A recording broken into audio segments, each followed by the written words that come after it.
Welcome to Retention Chronicles, the retention podcast for e-commerce marketers. I'm your host and fellow e-commerce marketer, Mariah Parsons. Tune in as I chat with e-com founders and operators all about customer retention. Think marketing, ops, customer success, and customer experience. We cover it all and more, so get ready to get real with retention. Here is our newest episode. Hello, everyone, and welcome back to Retention Chronicles. I'm psyched to have you here, Casey. Thank you for making the time. It is going to be a great episode. Let's start by saying hello to our audience and then giving a quick background of yourself. Yeah, thanks, Mariah. Great to be here, and all the listeners out there as well. My name is Casey Chroust. I am Chief Operating Officer at Optoro, which we'll get into a little deeper. But I have 25 plus years in the retail industry. Spent 10 of those doing strategy consulting for retailers, and really ran the gamut from all aspects of retail, and even spent several years working overseas for some different retailers, and then spent many years for RILA, the Retail Industry Leaders Association, which is the top trade association for all the leading brands and retailers of America. They all get together and talk about, innovation, problems, and issues, and the latest and greatest current events and all their executives. And that's who I really worked with. And then went into the venture side of retail for a little while, which then ultimately brought me to Optoro, which at the time was a small venture-backed company focused on returns. And since then, we've grown and become a leading technology player for returns, which we'll be talking about today. And it's been a great journey along the way. And so all of your listeners that live and breathe, retail and brand experiences, I am with you, and excited to also be on the journey you're on as well. Love it. Love it. So let's pause for a second because obviously, like you just laid out, you have a lot of experience in retail and just different areas of retail. So I'd love to hear your opinion on going from more of the strategy side, like working directly with brands, and then jumping into the I don't want to call it like back end, but more the SaaS side of things, right? So Yeah. seeing like the differences with working for a brand then a tech company, what was something that you were maybe excited about to see how the SaaS world works? Because this is where my background is, but I'm obviously always curious about the brand side, and that's part of the reason I have this podcast talking to brands and tech, because there's a lot of partnership, obviously, but there's a lot of differences between the two industries that both sit in retail. So I'd love to hear your experience from jumping from the brand side to the tech side. Yeah, on the brand side, I really loved just being on the pulse of things, and really, connected to the shopper in a very, intimate way, and what she is doing. And I think I especially enjoyed so many of my executive interactions, talking with, whether it's, whatever C-level executive in space I was talking with, really spending time about their problems and, their thoughts, and bringing to them the latest innovations and what was going on. I always found that incredibly enjoyable. One of the things that I did miss a little bit though was, hey, I was really, you know, the classic, hey, master of nothing, but good at everything, master of nothing, so to speak. And as I worked around, so often you have to really, pass the baton to those brand partners and those retailers to execute the strategy you're really sharing to do. And then, hey, you go on to your next retailer, your next set of executives to really give them, your learnings and the things it is. And so you don't really get to complete the job sometimes. And that's actually something that those two things I've really enjoyed going over to the tech side of the house, where really being focused on one problem and really just being incredibly immersed in that area. And then, two, really seeing it all the way through, so we work with people from, we really revolutionize kind of how they're managing returns. And so really that end-to-end journey with retailers. We're still very connected to retailers, obviously, implementing our technology. That's been a lot of fun. And then I probably close out by saying another thing's been really enjoyable is just how tech is changing, and it's just evolving so quickly out there. we could have our own separate conversation about, Gen AI that would, things that are happening, to us and with us and around us. But that has been really, really enjoyable too. The tech space, it's been, over 10 years for me that I've been in tech, maybe 12 when I was on the venture side of it. It's really evolved and it's been very dynamic and it's moved really quickly. And I feel like every day is like, hey, where is this all evolving to and where are things going? And so really, from a product strategy standpoint of what we're trying to do as a tech shop is like, hey, how do we anticipate and really to continue to add values for our retailers and brands and really have capabilities of where the industry is going to where we're kind of there first to support them. And so spend a lot of time really thinking about that. And I find that, very enjoyable and worthwhile. Yeah, the strategy side of, your strategy consulting for the brand side, where you can have this zoomed out higher picture bird's eye view of, okay, where do we want to go next, or where, based off of what we're currently seeing in the market and all different signs of, where you want to go from the brand side, but then also the tech side. And I agree, it's definitely on having tech experience, seeing how quickly you can pivot and drive really what your customers are asking for. Like that is the most exciting part, about technology. And I haven't been on the brand side of things, but seeing secondhand how a lot of brands, have maybe a little bit more, just more red tape, or just depending on the size of their company, obviously. But we're focusing on brands that you have worked with. They just have, like you said, rungs that they have to pass things up the ladder to and have to get more approval. So coming into something like Optoro, where you're able to say like, okay, I'm gonna, this is a project that I'm starting, and I know I'm gonna be able to finish it, or at least see majority of the project is a fun place to be, and it's very Yeah, exciting. Mariah, it's also interesting too, and it's fun where, hey, you're helping make software recommendations for them to save millions of dollars or whatever the case may be, or to leapfrog some of the competition. And hey, here's the companies you should look at. Sometimes you're even helping guide them through those decisions. And now it is interesting being on the flip side of it, where hey, you are the one to get selected. You're the one now that has to come in and really help them implement to what you're trying to do to really realize that value. I think that's kind of been a fun transition. And it's also, hey, you're helping someone, make a recommendation different than like, hey, buy me for this because I can really help you in these areas, which has also been kind of an interesting and fun pivot.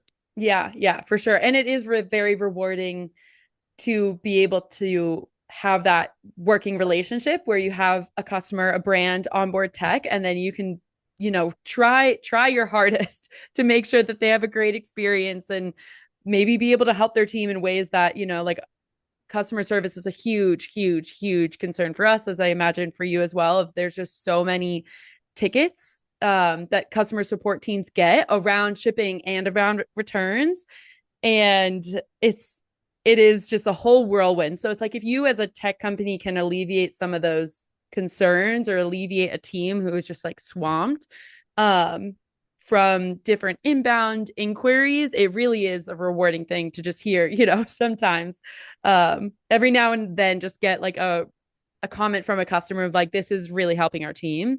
That's the cool part about tech, because there's just the innovation on, okay, should things be this way? And if they shouldn't be, how should maybe they look? But we're getting ahead of ourselves. So tell our listeners about Optoro. Give a boilerplate. Just tell us a little bit more about what brought you to Optoro, why you're excited about it, and then obviously what you all do. Yeah, I mean, I'll start with kind of what we do just to give some context. Is Optoro is the leading return software company. So if you think about the life cycle of returns from initiation in a portal or a store, all the way through to that, the return methods that are being chosen to the processing of returns. Say when that return actually gets back to a warehouse or a distribution center, and then on into the ultimate, we call it the dispositioning of that return. What happens to that return? What's the best home for that return? And there's so many different myriad choices of where things can go. And so our technology, our software, we are really providing not only enablement across that, but decision making of what should happen to returns in every point and every node on that returns life cycle. And it's really using technology really to turn returns from kind of a defensive posture into an offensive weapon. And how can retailers and brands really use returns to differentiate from competition with the shoppers and turn returns into a win? And so that's what we do. And we can kind of get more into some of the really the things we see in the industry that might be interesting to your listeners. I would say that, hey, why I got into space, you go back 15 years and said, hey, Casey, you're going to tech company with returns. I'd be like, what are you talking about? Yeah.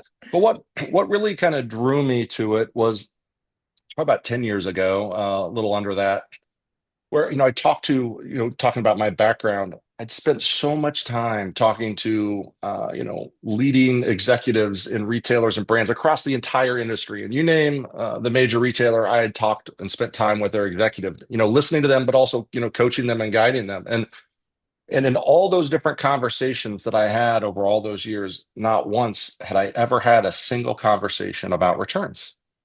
And when you look at the size of the problem out there for returns, I mean, I'd have to go get the latest stat, but it's like I think this year it'll be returns is almost a $750 billion problem in the U.S. alone. And when you just look at the enormity of that, really the potential to help solve that problem was very compelling to me. And it was like, hey, I would love to get like technology to really change the game on how returns are done. What an amazing opportunity. What was interesting, Mariah, on that journey though, when I first started, I would say I probably spent the first 5 years of my time at Optoro educating retailers and brands about returns. Most of them viewed it as a cost of doing business or an evil that they just had to go handle. And so really educating them on why returns matters, how it can be used to drive customer satisfaction, customer loyalty, higher AOV, shopping frequency. I could get down a list of things, and really that your listeners really enjoy when it comes especially to retention, customer retention.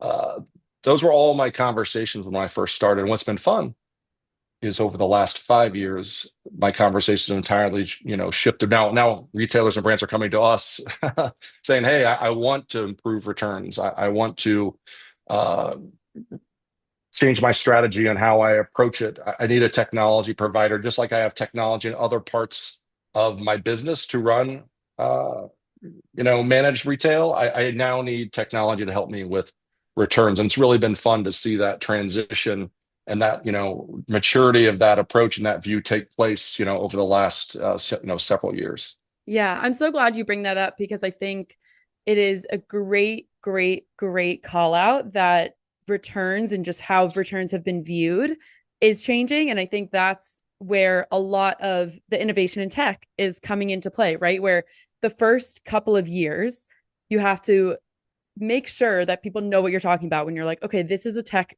solution that is going to make it easier to manage your returns. And we see this on the Malomo side of with order tracking, especially branded order tracking, right? And so you're taking something that is historically just been a carrier page, like a white blank page with a tracking number, and making it so that it plays better into customer retention. You can have cross sells and upsells and your own specific brand tone and all those things. And it makes customers more willing to shop with you. The same way that returns and a certain return policy will make customers feel a lot more comfortable spending money, especially if it's the first time they're shopping with a brand. I know myself as a consumer personally, I will check that return policy as soon as I see something that I want to buy and see what it is, because that definitely differentiates between, okay, am I going to comfortably buy this? Even if I'm not sure it's 1,000% what I want or need, but I'm covered by that returns policy? Or is it like I'm going to keep investigating other people in the field because there is no, easy or free returns policy for that brand? And it really I love makes a it. difference. Yeah. I love it, Mariah. And I think you're exactly right. I think, you know, eh, if you think how much time retailers and brands think about, shopping conversion on their site. And their different, product pages and how they're going to drive traffic to the site and really convert that shopper and then, have this amazing unified, experience across their whole brand. And then they just neglect to think about how the returns and the effect of returns happens on that same experience. And to bring to life, your point, we've got every year we release a study. It's called Returns Unwrapped. Mm, A little play on of the words there because we're going into holiday here, and right after holidays on the forward side is then peak returns on the reverse side. And so we do a study. It's called Returns Unwrapped. Encourage everyone to go out and take a look. It's coming out next week. And so we put a lot of energy and research into different shopper trends and retailer trends. And so I'll bring a few of those little nuggets today. But one that was exactly what you just talked about, which is, hey, checking out that return policy.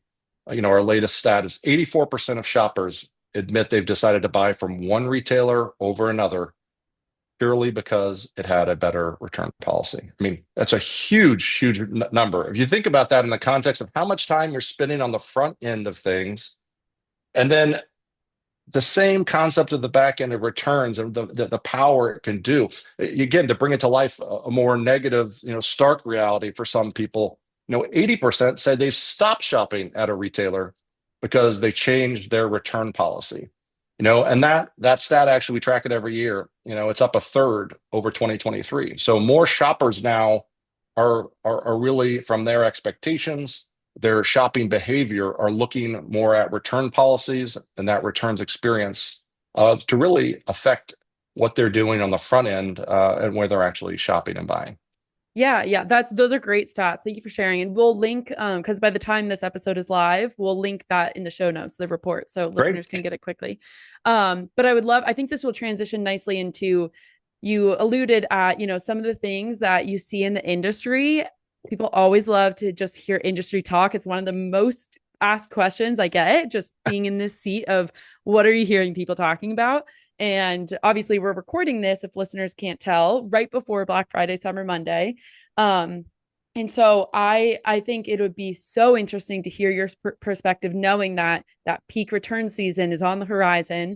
What you're seeing from the industry, because like you said, those stats are powerful, and it's something that is not, I think, as at the forefront of brand operators' minds when they're like, okay, we just need to get that conversion. And then you're so elated that you had X amount of sales during Black Friday. And then it's like, okay, but how do you make sure those holiday shoppers are retained? Even if that means, next holiday season, they're shopping with you again because they were, glad that everything went well. So I'd love to hear, yeah, from your Yeah. perspective, what you all are seeing in the industry. Yeah, I'll cover several aspects of it. At a high level, we kind of dig into some of them. I think the first theme that I'd really, impress upon everyone out there, Optoro, we have a saying, returns don't have to suck. And I Great feel like saying. there's a little bit.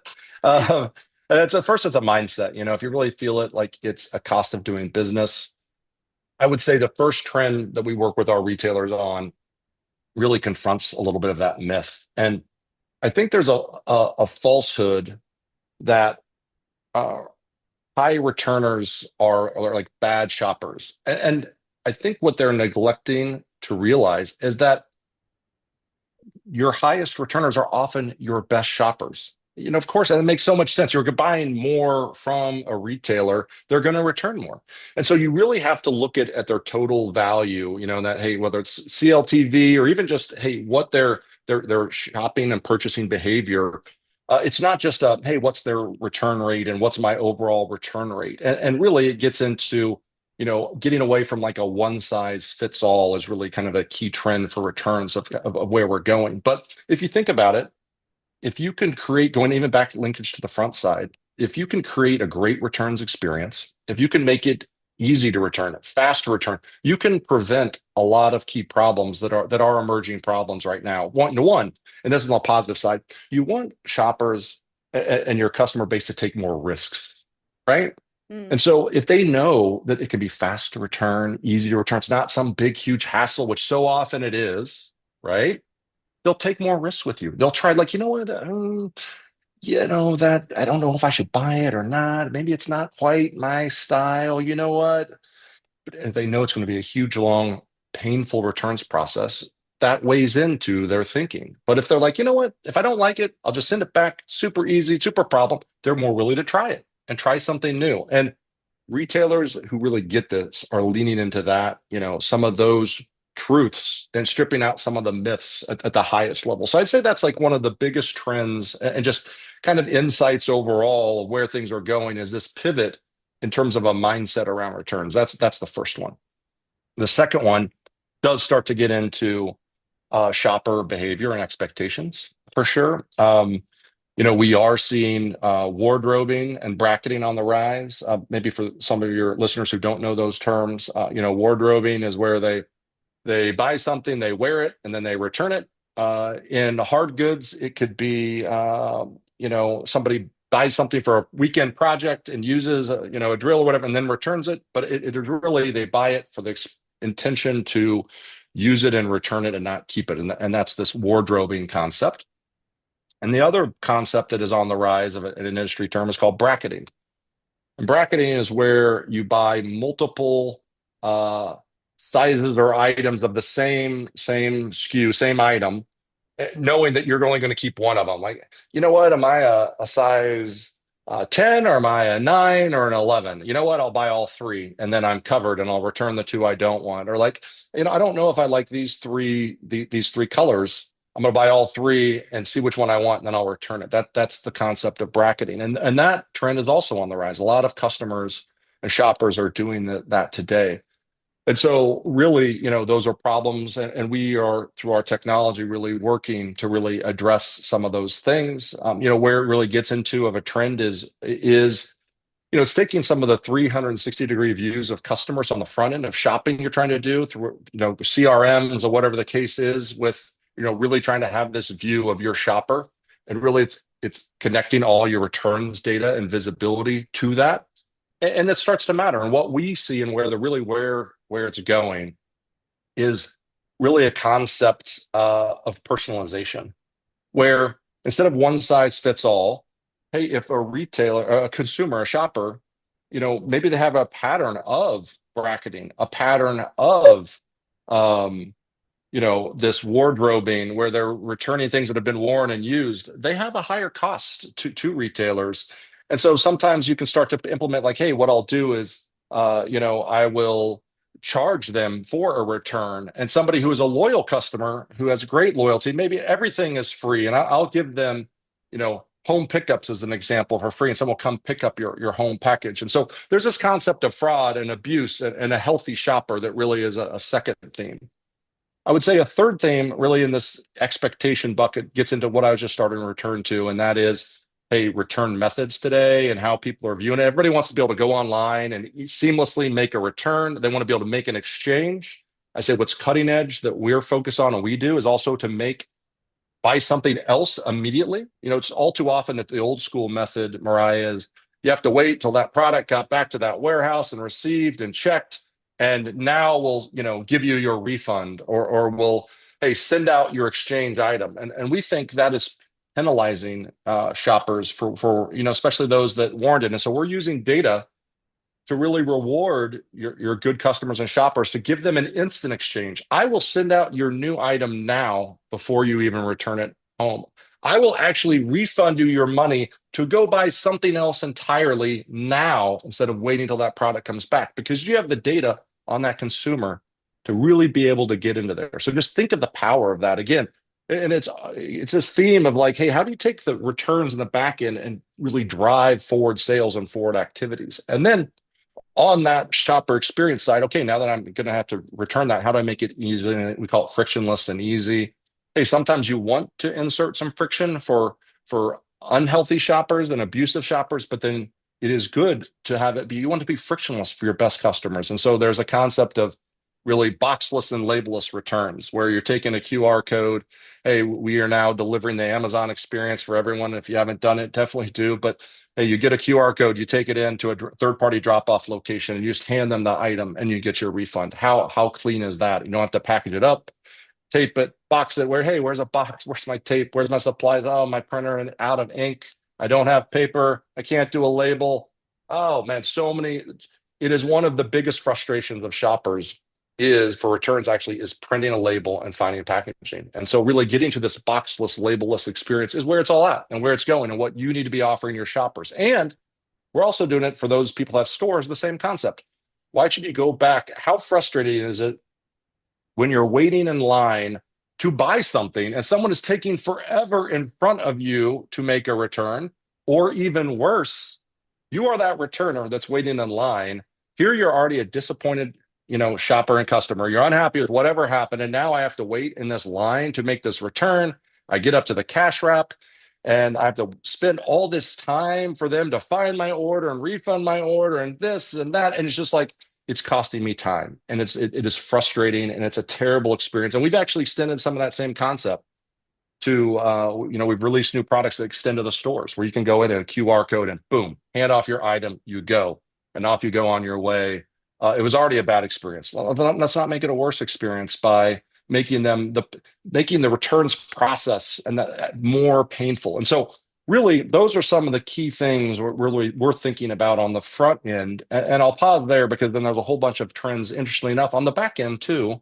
Like, okay, once that returns back, what do you do with that return? But I'll kind of stop there, just to let you ask some questions or about any of those trends really on the front end side with consumer, with shoppers and consumers and some of those behaviors and the technology and really where the industry is going. And those things I told you are hey, if you're not doing it now, it is the way of the future here in a short amount of time. Yeah, no, I love it. You laid it out in such a concise way that I know our listeners are going to love hearing about the like consumer side of returns. And I think what you said first, I'm going to try and go through my thoughts based off of how you laid them out all out. First, with the example of just seeing, like returns don't have to suck, which I think that's a great, great tagline for you all. Seeing like based off of the AOV, what someone is doing and making sure that they're, if they have XYZ pattern of shopping, then you can customize your returns policy to make sure that it's, working well for your brand and you're not just throwing out one size fits all, but then you can also make sure that your consumers aren't pissed off when they're shopping with you, right? And so I know we're going to get into the back end of that and seeing, the trends. How do you actually even attempt to make something that is not a one size fits all returns management platform? And for the second point, I loved what you said about that you with and I had actually never heard the terms of wardrobing or what Bracketing, is it? Bracketing? Okay, yeah, bracketing. bracketing. And so, and like having those terms is just one helpful because I'm like, I've talked about this before where it's like, okay, and I've definitely been the shopper where I've looked at size guides and like measured myself, especially if it's something that's a higher AOV product, right? And so I've given this example before on the podcast, but bridesmaids dresses. And so it's like something that you need to fit well. It's a higher AOV product. And this certain brand that I was shopping with had a size guide. And I ordered the dress based off the size and it wasn't the right size. And they don't have an easy returns platform or policy. Now, being in the space, I know the power that customer support and messaging them and trying to work with them can have and just being friendly about it. Like I will put that caveat in. Customer support, they see so many complaints a day. So it's like if you can be that one person where it's like, hey, understand it's not your fault, but I do need help fixing this. And they were so friendly about, understanding that the size guide wasn't like I followed it perfectly and it wasn't going to be right for me. And so they had said, don't worry about it. Keep that one. We'll send the other one. And then you can compare and contrast, see if you need to get alterations or whatever, because the size guide isn't working for you. So I bring up that point of something as easy as I guess the negative side of like someone who intentionally is like, I'm going to wear this or just use it once, or that's wardrobing, I believe, of like, okay, I just Yep. am going to buy this, like almost like a rental is like how they're viewing it. And then someone who's on the flip side being like, okay, I don't know which one will fit me best, so I'm going to order two. I think there's the bad intentions and then the better intentions, right? Where it's like, okay, I want to use this product, I just don't know which one is going to be for me. And that's one of the struggles ecom storefronts have to struggle with. But if you can get and see, like, okay, talk to those customers, is there just no sizing guide? So they have no idea. So they have to order multiple items, or is the sizing guide not accurate, or is it not easy? Like all those little things that might also, not be actually related to returns per se, but it's involved in the process and then influences your returns policy or your returns management. Because you're going to see if you don't have a sizing guide or the sizing guide isn't accurate, you're going to see an uptick in your returns, and then it's down the line and all that fun stuff. So I'll pause there because that was one of the things where I was like, you are hitting it on the head. And I was like, I just went through this of like, the sizing guide was right there. It's so easy for me to Right. use, but it was just wrong. Like it didn't work for me, at least And so, personally. and if you think about that, so again, and then it happens, right? You're especially, especially for, ecom listeners out there where you spend all this money to try to get someone to your site. You spend all those marketing dollars and this experience to convert them. And then, hey, sometimes it happens. Sightings guide, something's wrong. So you want to make them that experience so frictionless for them to have it do that. But then you've got someone else, hey, they're going to buy 10 dresses and, Yeah. for the weekend, they're going to keep one of them. And, it starts to get a little bit abusive and you're trying to really understand some of those things. And that's where retailers are getting smarter, but you really have to balance this thing between, the last thing you want to do is it's like kind of like game theory of the justice system, where, hey, you'd rather have somebody that's guilty going free than someone who's innocent, being charged, being guilty. And so you really have to take the right mindset to it. But there's so much power, right, on lock. You mentioned AOV as a perfect example. You know, that is one of the powers we're talking about when you're doing this instant exchange or an instant repurchase on the site. So here I am, I'm especially for your online ecom, execs out there that are listening in. You spent this time here, they're on the site making a return. Why would you try to convert them back into a forward shopper? And what you can do, and that's part of the value of giving them an instant refund. Again, if their data shows it, it's just like, a gift card. They're going to spend more. Okay, I've just got, 95, $100 to spend. And, that $100, I'm kind of almost treating like free money because I've already like budgeted for it. I've already paid for it. It's It's already gone from the on my bank credit account. card. It's already spent. It's already spent. And so now I can go spend it on something else. And you're saving the sale, essentially, is what you're trying to do. And then even more, you actually increase your AOV because they're going to take that $100 and to be able to spend it exactly $100 so often, it's like, you know what? I'm going to buy something that's $150. And you just had that AOV increase and save the sale. And you made them a happy customer because they're not having to wait for, 2 weeks to get a refund on what they want to do. I mean, these things compound and you start to create a virtuous circle with returns instead of what it is today so often, which is like a vicious circle. It's like compounding things one after the other that frustrates you with returns. And that's really where you're trying to get. But you have to be smart about it. We have this concept of data and visibility where it does tie to the back end, to bring it to life a little bit. And I won't get too much into stats. We can talk shop a little bit more, but I found this stat really, really interesting, which is 76% of shoppers admit they've embellished or exaggerated the reason for making a return if it meant avoiding a fee or ensuring a refund, right? So shoppers are smart. They know what's happening. They know what's going on. And so then this is where it starts to get into, our returns management system. And that's kind of a new term. We call it an RMS. We've really worked to kind of help coin that term. And, for those who are more enterprise retailers, you might have a WMS, a warehouse management system, an OMS, an order management system. It could go down, hey, TMS, a transportation management system. Well, we're having this concept of a returns management system, which really gives you end-to-end visibility of everything across that returns journey. And that is the same thing.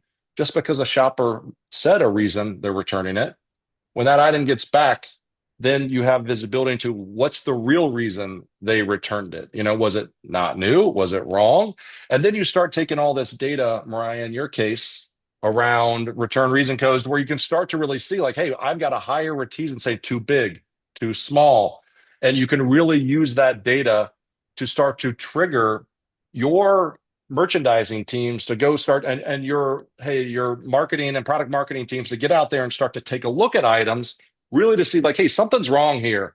I've got an anomaly where this return rate or this return reason code of too big, too small can start to go there. And you already see people starting to use consumers to do this, where hey, you can mark whether it's there or not, and hey, some companies have better success than others at that. And I think that customer data is very valuable and is a big advocate of it. But also, I think a retailer or brand has their own responsibility to be really doing the data science around those return reason codes, even better around what the actual data says when the return arrives back and the condition it's in and those different things to capture that, really to start doing, what it is. I had a major shoe brand. Hey, we most of us own one item from them where there was a gaylord of shoes, and literally the left kind of bottom of your foot on that not the heel part, but on your I'm blanking Like what's it called in the the front part of arch of your your toe. foot, Your yeah, or not your arch, the but what's in front of ball of your your foot. pad. There it Oh is. yeah, There we yeah.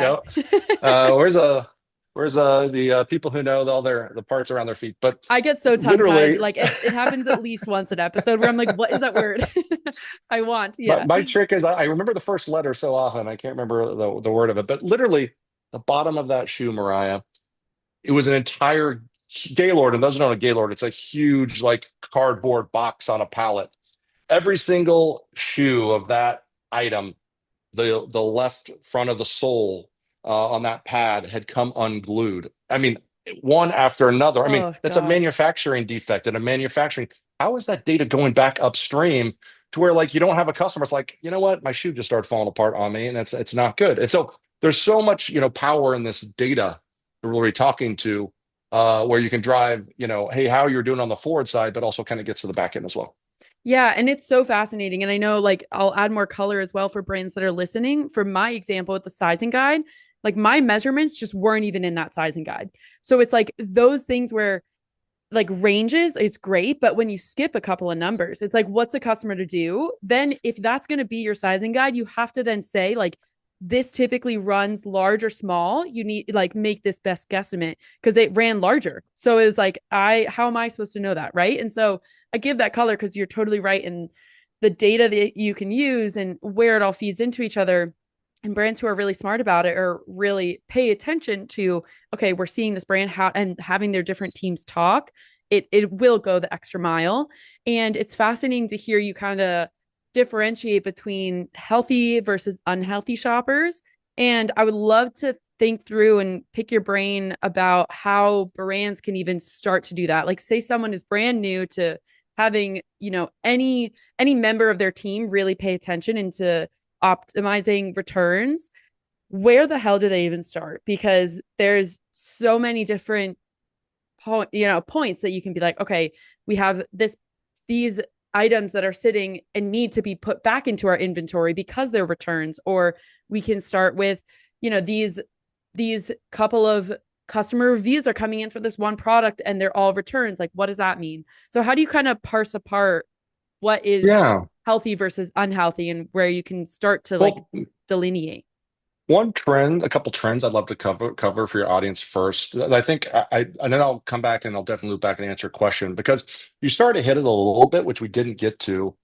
And I think especially, I don't care if you're a big retailer, a small retailer, big brand, small brand. Hey, inventory, matters, cash flow matters. And I think one thing that is often missed, and if you really start to think, hey, who's doing it the best and what's the trend? Those retailers and brands understand that returns are inventory. And so the faster they can get the good returns back to stock, the faster I think, hey, what's a retailer's worst nightmare? Out of stocks. Like, oh my goodness, I'm losing sales because I have an item out of stock. So if you're sitting here out there and you're like, it takes me weeks to process my returns, you've got a processing problem of returns. And that is very common. So this is don't beat yourself up. It happens. But our customers are literally under 24 hours, those returns are going back to forward stock. The ones that are new condition, like literally back in stock, can be relisted to be resold. We had a customer, they were able to buy 10% less inventory because they were using returns efficiently and fast when they came back. And hey, consumers and shoppers, hate to hear that sometimes they're, buying a return. You have to be careful, but that's the nature of the game these days. You are trying to get your returns new condition as a retailer back to. If you don't, you're going to lose so much money on returns. It is going to crush your P&L. So you really have to be getting returns that haven't been worn and they're in that really good new condition back to it. And we have partners who help with using our technology to do that. But that is like one of the things you should be thinking about on the inventory side when you're trying to get back to stock and get in those stock times. So you don't have to have as much inventory. And so that's a key thing. The other thing I said, it's a huge trend, and this is kind of where the industry started, but I think it's really evolved to, Mariah, I would share, is there is a multi-billion dollar ecosystem out there specializing in returns and secondary markets to sell returns. And if you are today are just like I'm donating my returns, I'm throwing away my returns, you are wasting money and losing money unnecessarily. And we have partners tied to our platform, like literally that specialize in selling certain things. It could be, baby goods, which those things were always thrown away. We have a great partner now that is actually a secondary market for all types of baby items and expanding. We have other ones that specialize in, hey, whether it's different types of clothing or shoe or accessories or toys or, and I could run down the list. And, there are niche companies that specialize in buying returns and then selling those. A lot of times not consignment, they'll sell it for you. There's also customers and companies out there and partners we have that are really on refurbishing and repairing returns and putting them back to new, which is a key part of that. And so that's part of this world too. So I think that's a key trend that I really want people to think about. Like, hey, so much of the front end, but on the back end too, especially for those or merchants that own that that full P&L view of returns.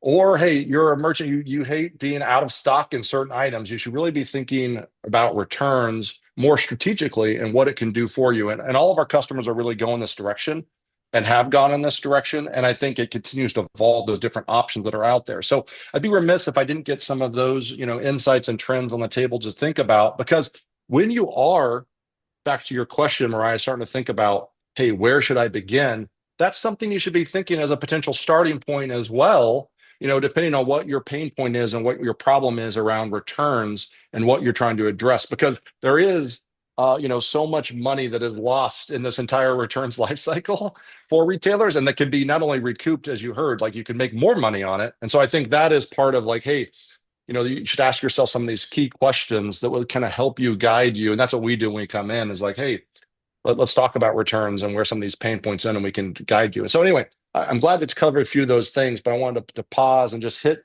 a few of those trends too, because as you're trying to think about where to begin, that is one of the considerations you should be thinking about as well, that maybe you want to begin. Like if you're not getting returns back to stock quickly, or there's weeks to do that, and think about the power of this. I'll say you want to go back, return to stock that I neglected to mention. Think end of season items. Oh my goodness.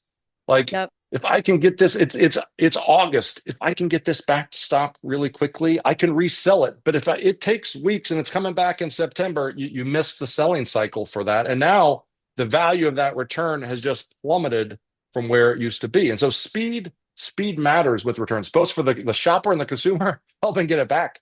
But also it really matters from your inventory and those cycle times and what you're trying to do from your return to stock standpoint. Yeah, it's a great feat too, because money speaks, right? Especially if you're an up and coming brand, or you're SMB, or you're somewhere in the middle where you're not at this like logo brand enterprise retailer.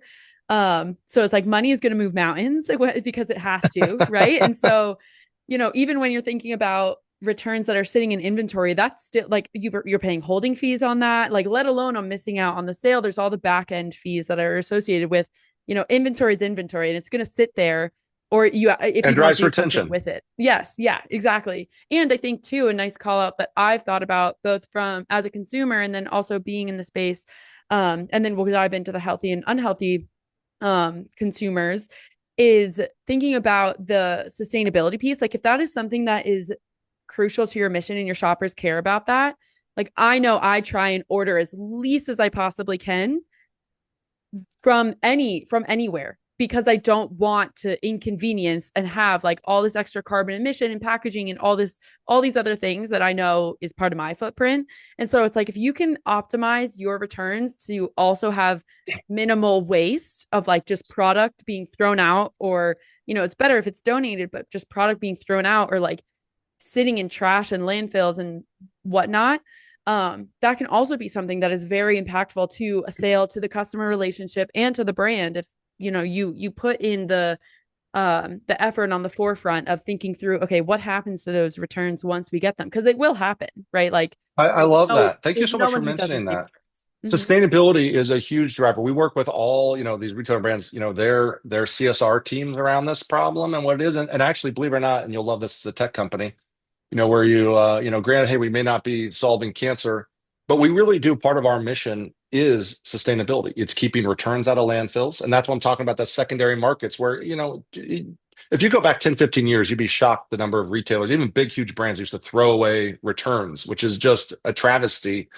And you hear, hey, every day in the news, you hear horror stories, still some that are doing that. But also, there's other parts of it. Think about transportation moves. If you can get that return to its ultimate home the fastest and avoid, chain of custody of people handing one to the other. Think about, that CO2 footprint, and reduce transportation costs. And I would say a ton of Optoro employees, part of the reason that they're at our company is because of really what we're doing on the sustainability and the environmental side, which is a key win too. And I couldn't agree more. And that's what, so often people aren't thinking about, hey, returns and the impact on the environment and what it does to that. And so I really appreciate and applaud you for actually mentioning that, Mariah, because that is a key part of the ethos and the transformation of returns that we want to help drive too is, keeping, we've kept millions, I forget the exact number, how many millions of pounds of returns we've kept out of landfills through this process, which is, goes to donation streams and those type of elements. So, but thanks for mentioning that.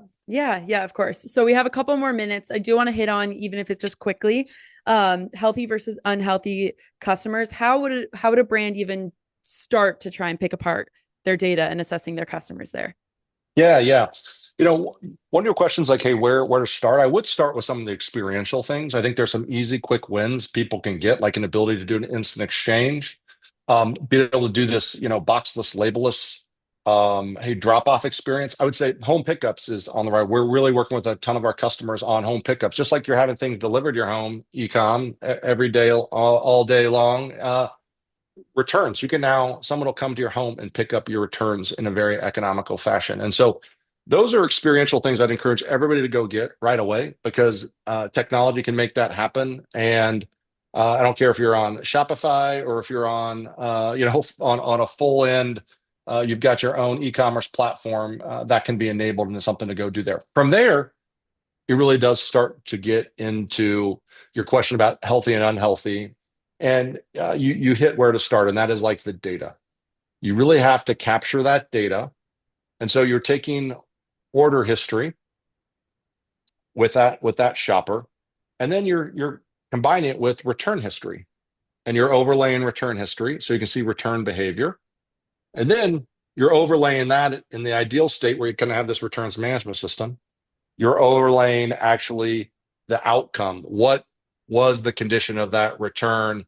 Was the return they said they were going to be what it was? Was it a box of rocks? Was it an entirely different? I mean, you should hear the funny stories from retailers. It's like they'll take cheap clothing they bought someone else and they'll put their tags back on their nice, really expensive tags back on the clothes, hoping somebody's going to scan it and just go along with that process. And so really, you have to have the closed loop system to get the maximum value out of that. But you really then overlay the outcomes of returns data, including like, hey, what happened to it? Could it go back to stock? Was it not? And then you really start to get this total view of shopper behavior around returns. And you can start to look at, and one of the first things you want to do is where we started this whole podcast, Mariah. You don't want to assume that just a high return rate is a bad thing and an evil.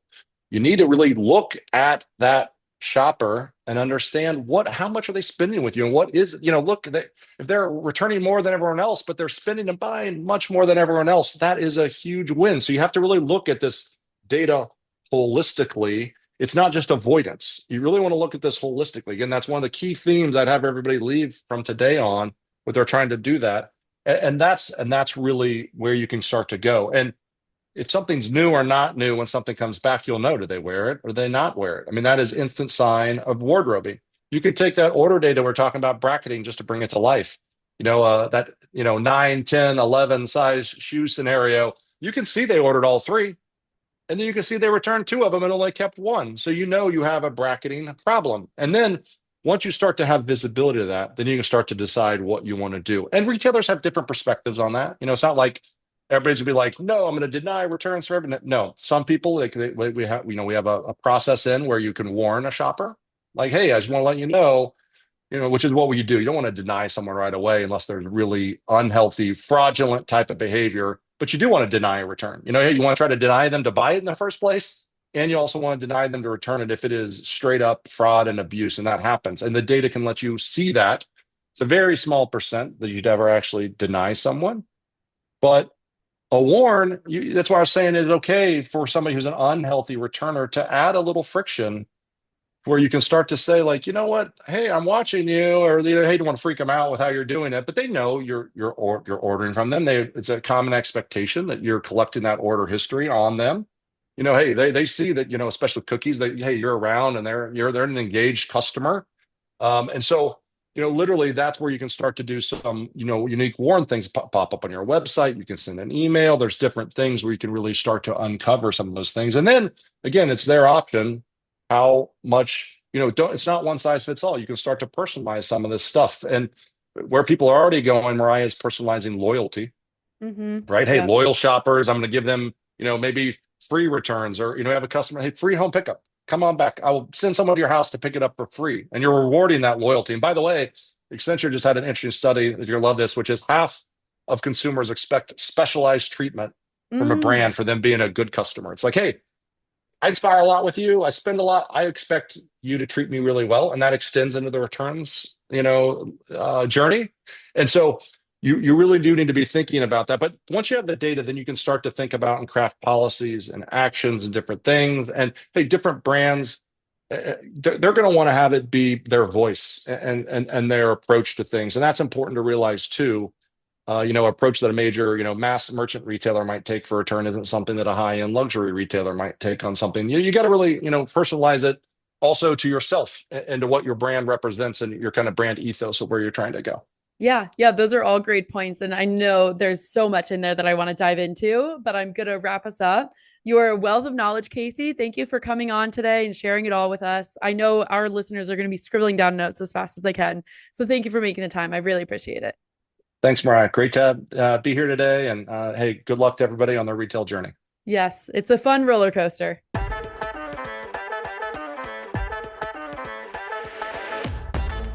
Hello, everyone. It's Mariah again. I am just popping in to say thank you for listening to today's episode. And I am so, so, so grateful that I have been able to be on this journey for the past couple of years with this podcast. It's been phenomenal to grow and see our community of thousands of listeners, see what you guys are up to, what you're learning, what you want to hear about next. So if you haven't already, please like and subscribe to the show so we can continue doing this.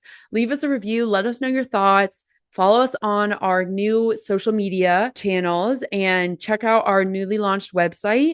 If you or someone you know would be a great guest for the show, please do not be shy. Fill out the form that we have on there because those are some of my favorite interviews. And I will make sure that our new website is linked in the bio. It's retentionchroniclespodcast.com. And as always, let's give a warm shout out to our day one sponsor, Malomo. As you already know, Malomo is an order tracking platform that enables Shopify brands to take control of their transactional email and SMS through branded order tracking. What does that mean? That means you ditch those boring carrier tracking pages, the all white pages that have nothing on them but a tracking number and an update on the date of your estimated arrival, and swap those with pages that actually match your brand and can help you convert on some of your goals. Customers like you and I obsessively check that tracking page when we're looking for our order at our doorstep, an average of 4.6 times, if you can believe it. Yes, customers are going to that page 4.6 times. So don't waste out on all that customer engagement and instead send them to a page that converts in the way that you want it to. I am talking dealing with shipping issues, having cross sells and upsells, having your social media on there, your loyalty programs, anything that you can imagine. So if you want to learn more about how to do that, go to gomalomo.com. That's GOMALOMO.com. And if you didn't get that, don't worry. That website link for our sponsor, as well as our podcast website, are linked in our episode description. So with that, I will sign off and see you all next time.